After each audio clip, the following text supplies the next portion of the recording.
I've talked to a lot of seniors over the years, people who are doing everything right, taking their walks, cutting out the sweets, watching their portions, and yet their blood sugar numbers keep climbing, or they can't seem to get them to come down. And when they finally go to their doctor, the advice they get is the same thing they've heard 100 times. Eat better, move more, watch your carbs. But nobody tells them which vegetable they had at dinner last night. The one sitting right there on the plate next to their grilled chicken might have quietly pushed their blood sugar up overnight while they were sleeping. Nobody talks about that. And I think it's time somebody did. Because there are vegetables, common ones you find in every grocery store, ones your doctor probably hasn't warned you about, that can spike blood sugar in people over 60 far more dramatically than most people realize. Not because these vegetables are bad, but because after a certain age, your body processes them completely differently than it did when you were younger. And that difference matters more than most people know. So today, we're going to walk through some of the most surprising vegetables that can raise blood sugar overnight for seniors. And more importantly, what you can do to keep eating them safely. Because the goal here is never fear, it's understanding. And when you understand how your aging body works, you take back control. You stop guessing. You start winning. Stay with me all the way to the end, because the last vegetable on our list is one that nearly every senior eats regularly, sometimes every single day, and it may be doing the most quiet damage of all. Let's start with one that's going to surprise you, because it's almost universally seen as a health food. One that people reach for when they're trying to be responsible about their eating. One that sounds like exactly the right choice: russet potatoes. Or more specifically, any potato that's been baked, roasted, or mashed without much else on the plate. Now, before you say it, yes, potatoes are technically a vegetable. And yes, they have nutrients, potassium, B vitamins, even some fiber in the skin. But here's what most people over 60 don't realize. Potatoes have one of the highest glycemic index scores of almost any food, including many desserts. That means when you eat a baked potato, your body breaks it down almost immediately into glucose, sending your blood sugar soaring in a very short window of time. In younger people, the body manages that surge relatively well. The pancreas responds, insulin does its job, and things stabilize. But after 60, that whole system slows down. Insulin sensitivity decreases. The pancreas doesn't respond quite as fast. So that blood sugar spike climbs higher and stays elevated longer. And if you're eating that potato at dinner, when your body is winding down and your movement for the day is essentially over, that sugar has nowhere to go. It just sits there, circulating through your bloodstream while you sleep. The fix isn't to give up potatoes forever. It's to eat them smarter. Choose smaller portions. Always pair them with protein. A piece of chicken, some eggs, a handful of nuts, to slow that sugar absorption down. Opt for sweet potatoes instead, which have a lower glycemic score and more fiber.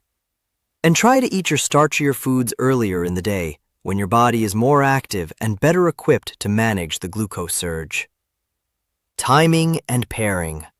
Those two words are going to come up again and again today because they are the real secret to managing blood sugar after 60. Now here's something I want to mention because I genuinely care about the people watching this.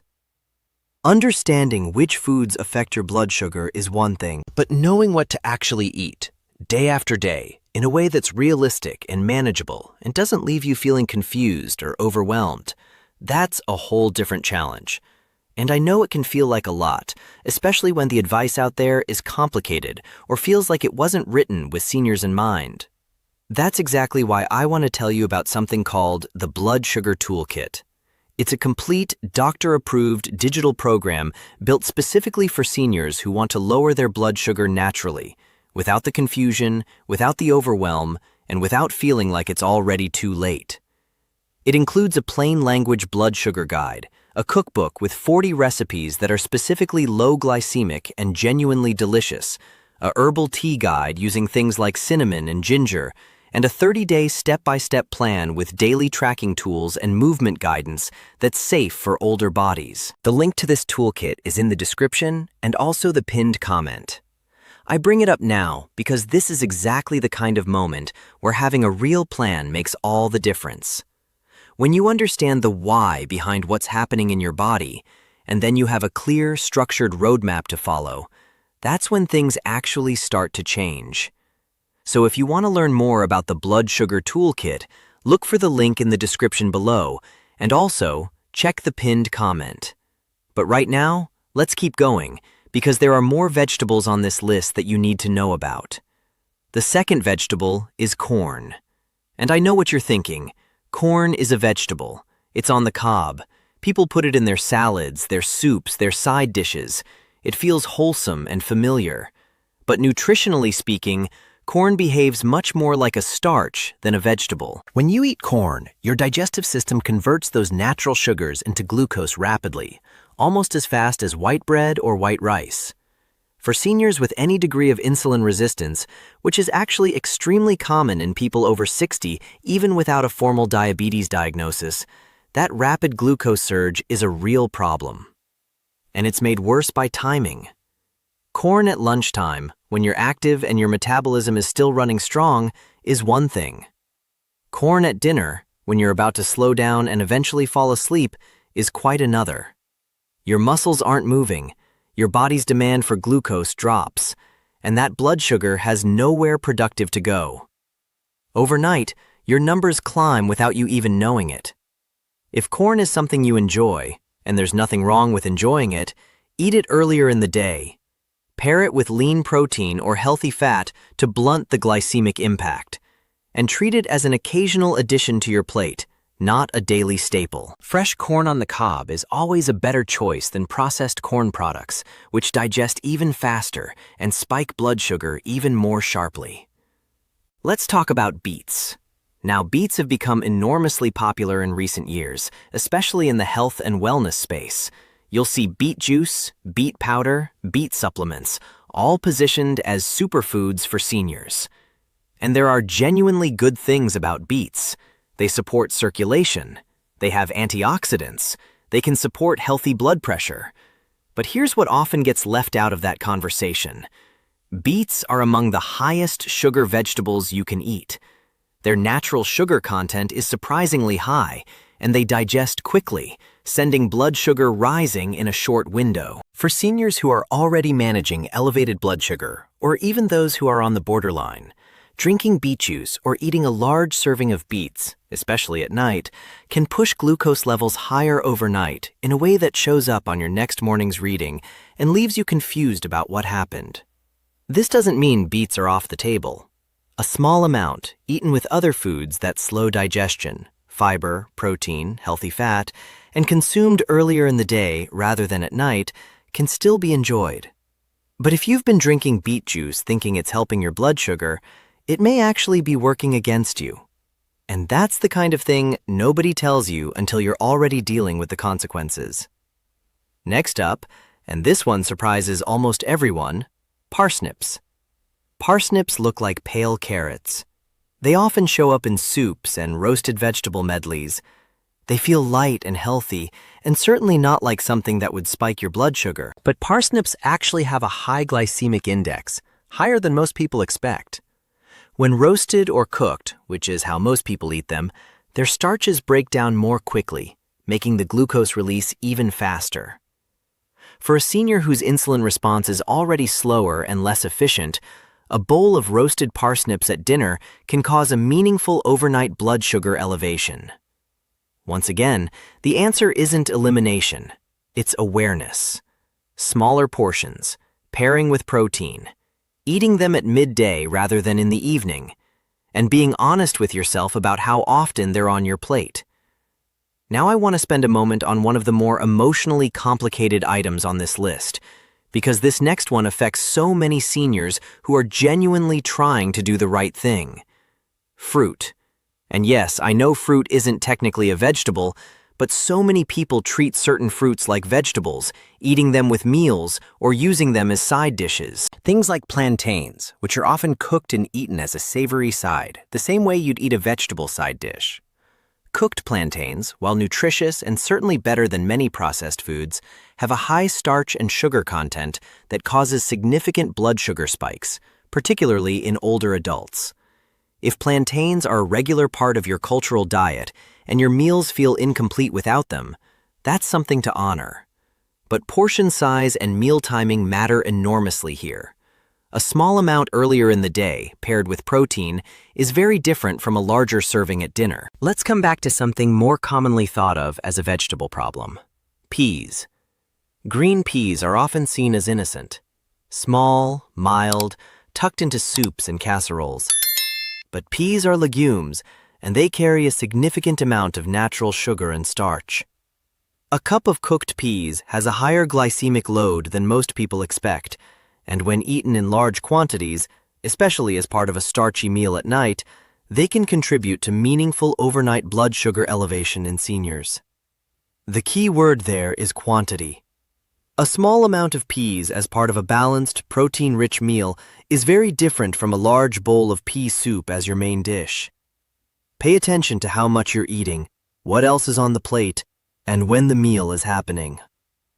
And now, the one I promised to save for last.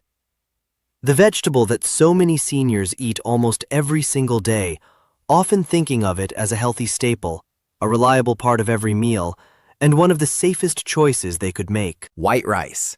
And before you say that's not a vegetable, I hear you.